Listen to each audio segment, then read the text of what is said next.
Good morning and welcome to you all in our video classes.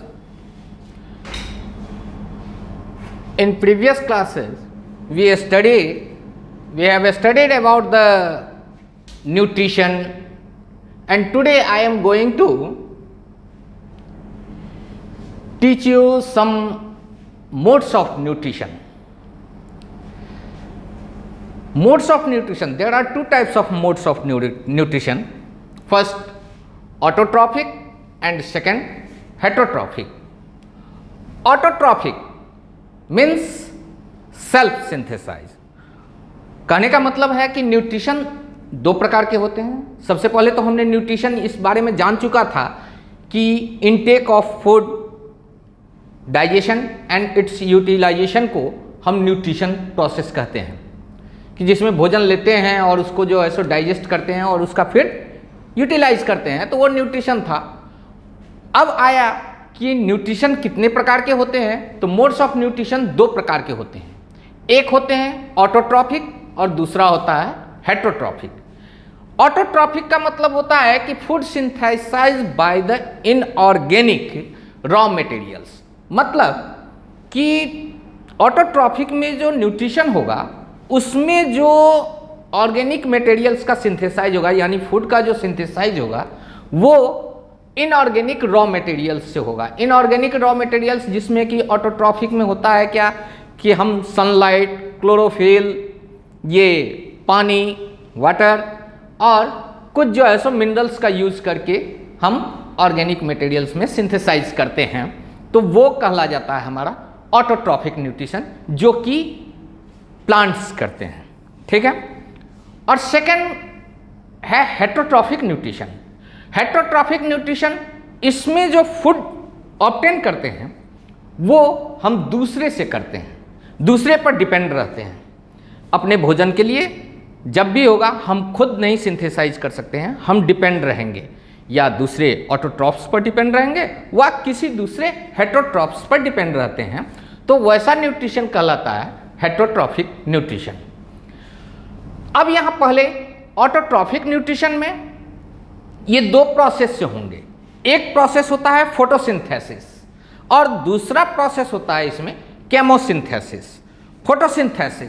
Photosynthesis जो कि सारे plant करते हैं, तो उसमें एनर्जी जो है सो फूड आता है फूड सिंथेसाइज करने के लिए जो सनलाइट से, जो कि ज़्यादातर प्लांट करते हैं. ओके. और केमोसिंथेसिस, ये केमोसिंथेसिस प्लांट्स में नहीं, कुछ जो है सो यूनिसेलुलर बैक्टीरिया ये सब में होते हैं, जो कि स्पेशल टाइप्स के केमिकल्स को रिलीज करते हैं और उसके बाद खुद वो अपना भोजन बना लेते हैं. तो वो हो गया हमारा केमोसिंथेसिस. अब आया क्या हेटरोट्रॉफिक. तो हेटरोट्रॉफिक न्यूट्रिशन, ये जो हम हैं, ह्यूमंस हैं, जानवर हैं, एनिमल्स हैं, ये सब जो हैं ये तीन टाइप के न्यूट्रिशन हेटरोट्रॉफिक न्यूट्रिशन करते हैं. एक न्यूट्रिशन होता है होलोजोइक. होलोजोइक का न्यूट्रिशन का मतलब हुआ क्या कि इसमें हम जो है सो कुछ प्रोसेस को फॉलो करते हुए न्यूट्रिशन करते हैं. जैसे हम उसमें डाइजेशन करेंगे, उसका एब्जॉर्प्शन होगा, उसका एसिमिलेशन होगा, उसके बाद उसका इजेशन होगा.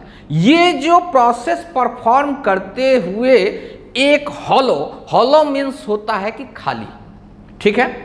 और उस हॉलो में मतलब एक ट्यूब में, जैसे ह्यूमंस में, एनिमल्स में एलिमेंट्री कैनाल होते हैं. एलिमेंट्री कैनाल मतलब एक मुंह से लेकर के माउथ टू एनस एक ट्यूब होती है. उस ट्यूब में ये सारे चारों पांचों जो है सो प्रोसेस परफॉर्म होते हुए जो न्यूट्रिशन होगा, जैसे कि डाइजेशन होगा, उसके बाद उसका एब्जॉर्प्शन होगा, एसिमिलेशन होगा, मतलब पहले वो कम्प्लेक्स टू सिंपल सब्सटेंस में टूटेंगे, उसके बाद वो डाइजेस्ट हो जाएंगे, उसके बाद वो एब्जॉर्ब होंगे, फिर एसिमिलेट होंगे, सेल टू सेल जाएंगे, ट्रांसपोर्ट होंगे, और उसके बाद जो रॉ वेस्टेज जो होंगे वो बाहर निकलेंगे. मतलब ये सारे प्रोसेस एक ट्यूब में परफॉर्म होते हुए वो न्यूट्रिशन यदि परफॉर्म हम करते हैं तो उस टाइप के न्यूट्रिशन को हम होलोजोइक न्यूट्रिशन कहते हैं. ठीक है. सेप्रोफाइटिक, सेप्रो मीन्स होता है रोटेन, जो सड़ा गला चीज है, मरा हुआ चीज है, ठीक है। यदि बहुत सारे ऑर्गेनिज्म ऐसे हैं कि वो होलोजोइक न्यूट्रिशन परफॉर्म नहीं करते हैं, लेकिन वो क्या है कि सड़े गले चीज पर रहेंगे, जो डेड एंड डिकेड है, मरा है, सड़ा है, गला है, वो ऐसे जो न्यूट्रिशन होंगे उस टाइप के ऑर्गेनिज्म में वो आपको कहला जाएंगे सेप्रोफाइटिक न्यूट्रिशन।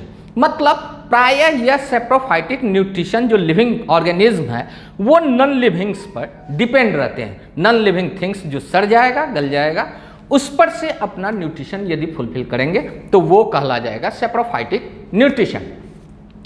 तीसरा होता है पैरासाइटिक न्यूट्रिशन। पैरासाइटिक न्यूट्रिशन मतलब होता क्या है कि इसमें हम जो है सो ये लिविंग्स पर, एक लिविंग्स दूसरे लिविंग्स पर के शरीर पर आउटसाइड व इनसाइड, जैसे वर्म्स हैं वो हमारे शरीर के भीतर में चले जाएंगे और उससे जो है सो अपना भोजन, हम जो खाएंगे भोजन उसको वो ले लेंगे और उससे अपना जीवन बिताएंगे।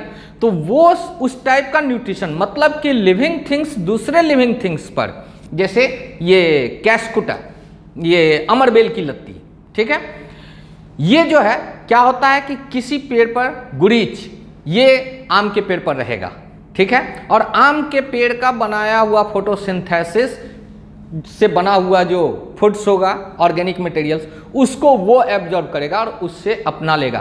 तो ऐसा क्या है कि डिपेंड है दूसरे पर, लिविंग है, दोनों लिविंग है, एक होस्ट है, तो जो देगा, ठीक है, इस तरह जो न्यूट्रिशन होगा वो कहला जाएगा पैरासाइटिक न्यूट्रिशन।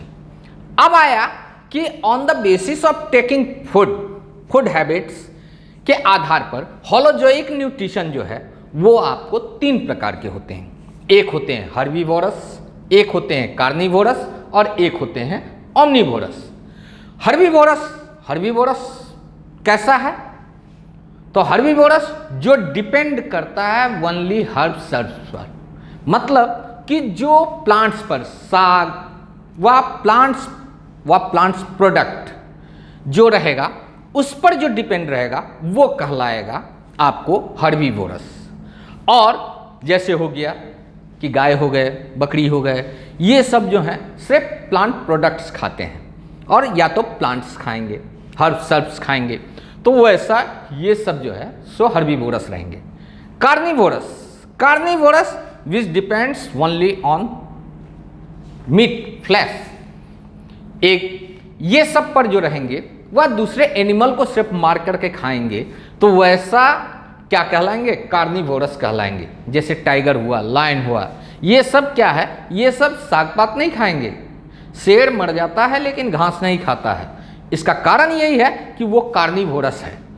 यही है कि कार्निवोरस सिर्फ मीट खाएंगे, फ्लैश खाएंगे। ओमनिवोरस जो है वो दोनों चीज खाते हैं, वो साग पात भी खाएंगे, प्लांट्स और प्लांट्स प्रोडक्ट्स भी खाएंगे और मीट भी खाएंगे। वैसा जो दोनों चीज खाएं वो कहला जाते हैं ओमनिवोरस, ठीक है। These are the modes of nutrition. And now today we discuss about the nutrition in the unicellular organism, ठीक है। अब यूनिसेलुलर ऑर्गेनिज्म में आज हम अमीबा के न्यूट्रिशन के बारे में पढ़ते हैं।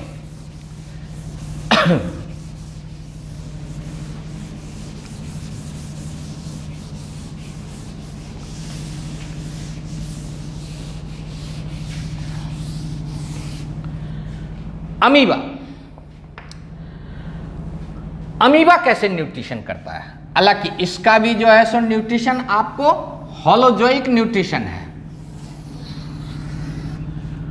अब ये अमीबा है, ये यूनिसेलुलर है, ठीक है, लेकिन हमने आपको बताया था कि होलोजोइक न्यूट्रिशन होने के लिए एक ट्यूब में होना चाहिए, लेकिन अमीबा तो यूनिसेलुलर है, इसमें कोई भी जो है सो ट्यूब नहीं होता है, लेकिन फिर भी ये होलोजोइक न्यूट्रिशन करता है। इसका कारण ये है कि ये जो है सो पहले इंजेशन करेगा, उसके बाद एब्जॉर्प्शन करेगा, एसिमिलेशन करेगा, उसके बाद फिर इजेशन कर देता है।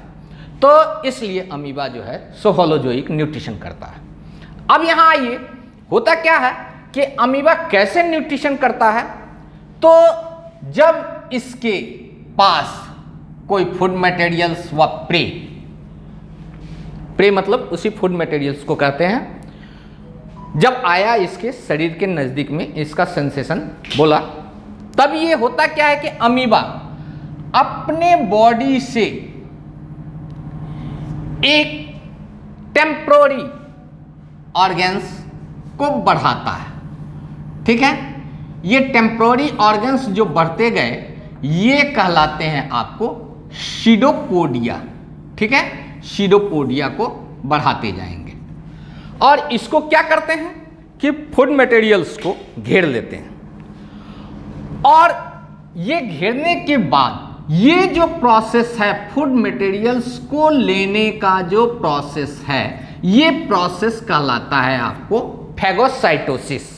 ठीक है, मतलब अमीबा जब फूड मटेरियल्स को घेर करके जब ले लेता है तो ये प्रोसेस कहला जाता है फैगोसाइटोसिस। अब ये फैगोसाइटोसिस होने के बाद अमीबा का ये जो टेम्पोररी सीडोपोडिया था ये फिर कन्वर्ट हो जाता है किसमें, ये आपको फूड वैक्यूल्स में कन्वर्ट हो जाता है। ठीक है, अब ये फूड वैक्यूल में कन्वर्ट हो गया, उसके बाद ये जो है पार्ट ये साइटोप्लाज्म है। अब यहां साइटोप्लाज्म क्या करते हैं, एंजाइम को सेक्रेट करते हैं। अब एंजाइम का जब सेक्रेट होता है तब यहां जो फूड पार्टिकल्स हैं ये कॉम्प्लेक्स पार्टिकल्स हैं, अब ये सिंपल पार्टिकल्स में ब्रेक डाउन हो जाते हैं, टूट जाते हैं। ठीक है, और उसके बाद इसका अब टूटने, जब सिंपल पार्टिकल्स में ये टूट जाते हैं तब ये धीरे धीरे क्या होगा, एब्जॉर्ब हो जाता है। ठीक है, तो अब यहां पहले क्या हुआ, इंजेशन हुआ, उसके बाद अब यहां क्या हो गया, ये डाइजेशन स्टार्ट हो गया। अब उसके बाद यहां फिर क्या हो गया, एब्जॉर्प्शन होता है। और एब्जॉर्प्शन होने के बाद जो वेस्टेज रह जाते हैं तो ये टेम्पोररी हर वक्त, हर प्रत्येक टाइम्स में जब जब ये अपने फूड मटेरियल्स को लेगा तब तब ये सीडोपोडिया को बढ़ाएगा और हर बार जो है सो ये फूड वैक्यूल को जो है सो निर्माण करेगा। और उसके बाद जब ये एब्जॉर्ब हो जाता है तो जो एब्जॉर्ब होने के बाद जो वेस्टेज के रूप में रह गए वह अनएब्जॉर्ब्ड फूड रह गए, उसको फिर क्या करता है, ये अपने सरफेस के पास ले आता है। अब ये वेस्टेज है, ये एब्जॉर्ब नहीं हो पाए, यहाँ एब्जॉर्ब हो गए थे, अब ये, और उसके बाद यहाँ ब्रस्ट हो जाता है, ब्रस्ट होने के बाद ये फिर बाहर निकल गया, फिर अमीबा अपना डाइजेशन पूरा कर लिया है। ठीक है, इस तरह यूनिसेलुलर जो है सो अपने डाइजेशन को कंप्लीट करते हैं। ठीक है, नेक्स्ट डे अब हम लोग पढ़ेंगे न्यूट्रिशन इन प्लांट्स। ज़्यादा ध्यान से सुनिएगा। ठीक है, रेस्ट। ओके।